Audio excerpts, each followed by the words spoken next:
ہم عیسائی نہیں مسیحی ہیں۔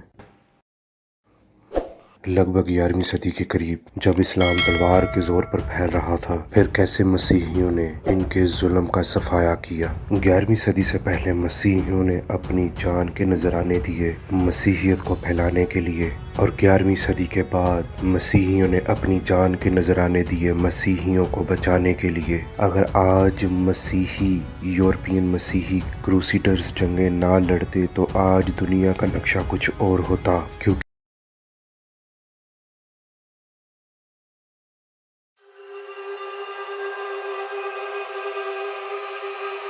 لیکن ان کے ارد گرد ساری مسلمان فوج یعنی ترکی فوج تھی، جس کی وجہ سے سپلائیز ان تک پہنچنا بہت مشکل تھا۔ کچھ سپلائیز سائپرس سے آ رہی تھی، جو سپلائیز سائپرس سے آ رہی تھی وہ پوری نہیں تھی۔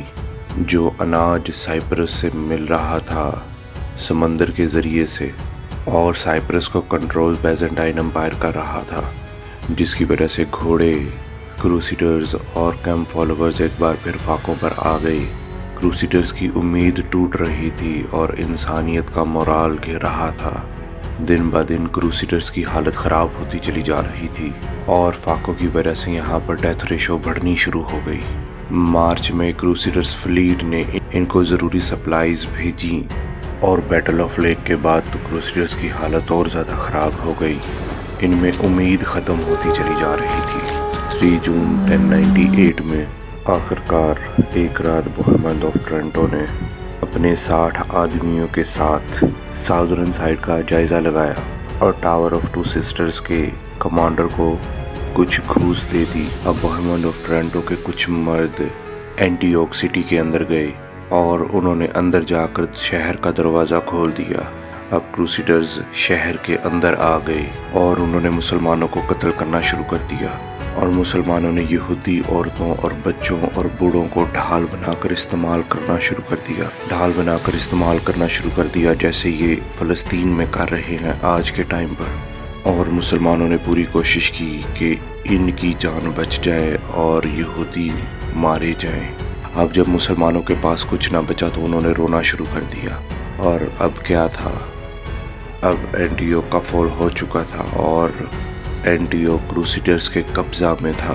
اب ترکی کی ایک بہت بڑی فوج نے کروسیڈر سے بدلہ لینے کی ٹھانی کہ ہم کروسیڈر سے وہ زمینیں جو مسلمانوں کے قبضہ میں تھی وہ واپس لے لیں گے۔ اور اس فوج کو کمانڈ کرنے والا ایک گورنر تھا جس کا نام گربگا تھا۔ پہلے اس نے اور اس کی آرمی نے اٹیک کیا ایڈیسا پر جو بالڈوین کے قبضہ میں تھا، لیکن یہ اس کا کچھ نہ بگاڑ پایا۔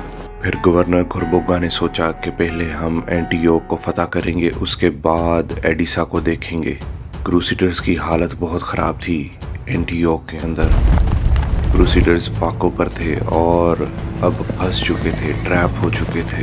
کروسیڈرز اس بات کا اندازہ بھی نہیں لگا سکتے تھے کہ بیزنٹائن امپائر اپنی حکومت کو بچانے کے لیے کتنا گر سکتا ہے۔ ترکی کے کچھ مسلمانوں نے یہ شرارت کی اور یہ بات افواہ کی طرح پھیلانا شروع کر دی کہ کروسیڈرز ہار رہے ہیں اور مر رہے ہیں اور مسلمان فوجیں جیت رہی ہیں۔ یہ بات بیزنٹائن امپائر کے بادشاہ لیکسس فرسٹ کومنینوس کے پاس پہنچی تو اس نے اپنی ساری فوج واپس بلا لی، کیونکہ اسے ڈر لگ رہا تھا کہ اگر ترکش آرمی نے ان پر اٹیک کر دیا تو ان کا کیا ہوگا۔ اس کو کافی ڈر تھا کہ اگر ترکش آرمی واقعی میں جیت رہی ہے تو اگلا شکار اس کی کنٹری ہوگی۔ اس لیے اس نے اپنی آرمی کو اینٹیوک سے بلا کر اپنے ملک کی باؤنڈریز پر لگا دیا تاکہ جتنا بھی ہو سکے ترکش آرمی سے بچا جا سکے۔ تبھی کچھ ایسا ہوا کہ اینٹیوک میں لوگوں کو چمتکاری طور پر ایسے پرمان ملے جس میں یسوع مسیح کی کروسیفیکشن کے متعلق صلیبی پرمان ملے۔ ان پرمانوں کو دیکھنے کے بعد کروسیڈرز کا منوبل بڑھ گیا اور پھر سے انہوں نے اپنے آپ کو ریسٹور کیا کہ یروشلم اب ہم نے لے کر رہنا ہے مسلمانوں کے قبضہ سے۔ کروسیڈرز نے پلان کیا کہ ہم مسلمانوں کو اس شہر سے باہر ملیں گے جنگ کے لیے، کیونکہ ان کی نظر میں اس شہر کی اہمیت بہت بڑھ چکی تھی اور وہ اب مسلمانوں کے ناپاک قدم یہاں برداشت نہیں کر سکتے تھے۔ اور کروسیڈرز نے دیکھنے شروع کر دیے ویژنز، سورگدوت اور بہت سارے سینٹس۔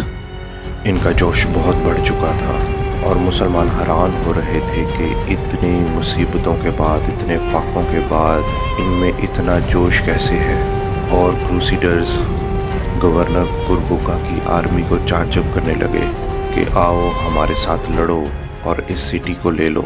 اور معاملہ ایسے ہوا جیسے ہی کروسیڈرز ان پر حملہ کرنے کے لیے آگے بڑھے، مسلمانوں کی فوج ڈر سے پیچھے ہٹنے شروع ہو گئی۔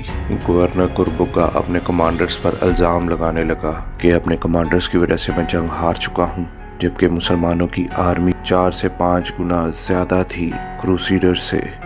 کمانڈر کربوکا جب جنگ ہار چکا تھا اور بھاگتے وقت اس نے اپنے ٹینٹس کو آگ لگا دی تاکہ اس کی فوج کی سپلائز کروسیڈرز کے ہاتھ نہ لگ جائے، کہیں کروسیڈر ان کی سپلائز کو یوز نہ کر لیں۔ ریور اورینٹ کی ویسٹ سائڈ پر اینٹیوک میں ماؤنٹ سلپیس پر اس وقت جنگ چل رہی تھی، لیکن جیسے ہی ریور اورینٹ کی ویسٹ سائڈ اور اینٹیوک کے ماؤنٹ سلپیس پر لڑنے والے مسلمانوں کو یہ پتا چلا کہ کربوکا جو ہے وہ بھاگ نکلا ہے، تو ماؤنٹ سلپیس کے مسلمانوں نے جہاد روک دیا اور ان کا جہاد یہاں ہی دم توڑ گیا۔ یہاں کروسیڈرز نے جہادیوں کی کافی مرمت کی اور یہ کروسیڈرز کے لیے ایک بہت بڑی فتح تھی۔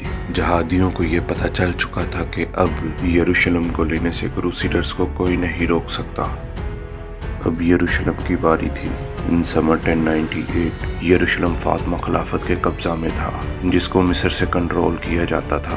فاطمیت خلافت نے یروشلم کو ترکی کے ہاتھوں سے لے لیا، کیونکہ ترکیوں کو بار بار کروسیڈرز موت کی ٹھنڈی ہوا دلا چکے تھے۔ اینٹیوک کو جیتنے کے بعد کروسیڈرز نے اپنا پیر وہاں جما لیا تاکہ کوئی اور مسلم فوج آ کر ان پر قبضہ نہ کر لے یا حملہ نہ کر لے۔ تبھی الافتال، یہ چیف منسٹر تھا مصر کا، ان کی دشمنی تھی یا ڈرامہ تھا ترکیوں کے ساتھ، لیکن اس نے کروسیڈرز کے ساتھ دوستی کا ہاتھ بڑھایا اور اس نے کوشش کی کہ الائنس کی جائے اور اس نے کوشش کی کہ الائنس بنائی جائے کروسیڈرز کے ساتھ، لیکن کروسیڈرز نے اس کی آفر کو ٹھکرا دیا، کیونکہ کروسیڈرز کا صرف ایک ہی مقصد تھا، یروشلم کو آزاد دیکھنا۔ کروسیڈرز کو اینٹیوک کے اندر 5 سے 6 مہینے ہو چکے تھے۔ ان کے پاس کھانے کا سامان بھی بہت کم تھا، ان کے پاس بیسک سپلائیز بہت کم تھی، جو کہ آپسی لڑائی کا سبب بن رہی تھی۔ اسٹیفن آف بوائز اور ہی آف مورمنڈیز نے کہا کہ ہم واپس جائیں گے،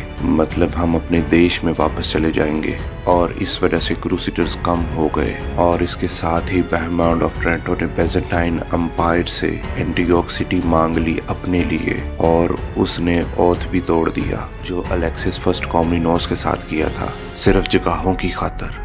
بوہیمنڈ آف ٹرینٹو نے یہ دعویٰ کیا کہ الیکسس فرسٹ کومنینوس نے پہلے اوتھ توڑا تھا، کروسیڈرز کی ہیلپ نہ کر کے، جب کروسیڈرز کو ہیلپ کی ضرورت تھی، جس کی وجہ سے کروسیڈرز کے اندر کشمکش شروع ہو چکی تھی، اور اس طرح سے کروسیڈرز کمزور ہوتے چلے جا رہے تھے۔ کوئی کروسیڈرز کو چھوڑ کر جا رہا تھا اور کوئی جگہ کے لالچ میں پھنس چکا تھا۔ اس کے ساتھ ہی بشپ ایدمر آف لیپائی فوت ہو گئے کسی بیماری کی وجہ سے۔ اس بشپ نے بہت مدد کی تھی کروسیڈرز کی، ان کو اکٹھا کر کے رکھا تھا، اور یہی بشپ کونسل میں اسپریچول لیڈر بھی تھا کروسیڈرز کا۔ 11 دسمبر 1098 میں اینٹیوک سے تھوڑا دور مسلمانوں کی ایک چھوٹی سی سلطنت تھی، مارٹ النعمان کے نام سے۔ یہاں بھی کروسیڈرز نے حملہ کیا اور اس کو بھی اینٹیوک کے اندر ملا لیا، اور بہمنڈ آف ٹرینٹو کو یہاں رہنے دیا تاکہ وہ اپنے آپ کو یہاں کا پرنس ڈکلیئر کرے۔ 13 جنوری 1099 کروسیڈرز نے چلنا شروع کر دیا یروشلم کی طرف۔ جیسے ہی وہ فاطمیت خلافت میں گئے تو یہاں کے مسلمان حکمران کروسیڈرز سے بہت زیادہ ڈرے ہوئے تھے۔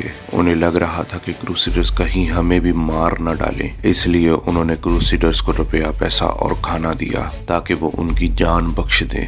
یہ کروسیڈر سے بہت زیادہ ڈرے ہوئے تھے۔ جیسے ہی یہ لمبا سفر طے کر کر یروشلم کے پاس پہنچے تو انہوں نے پایا کہ تمام پانی کے کنووں کے اندر زہر ملا دیا گیا ہے، اور مسلمانوں نے سارے درخت بھی کاٹ ڈالے تھے، اور جانور بھی کوئی وہاں پر نہ تھا۔ یہاں کچھ بھی ایسا نہ تھا جو کروسیڈرز کی ہیلپ کر سکتا تھا، سب کچھ برباد کر دیا گیا تھا مسلمانوں کی طرف سے۔ 7 جون 1099 میں کروسیڈرز نے ایک جگہ لے لی یروشلم کے قریب ہی،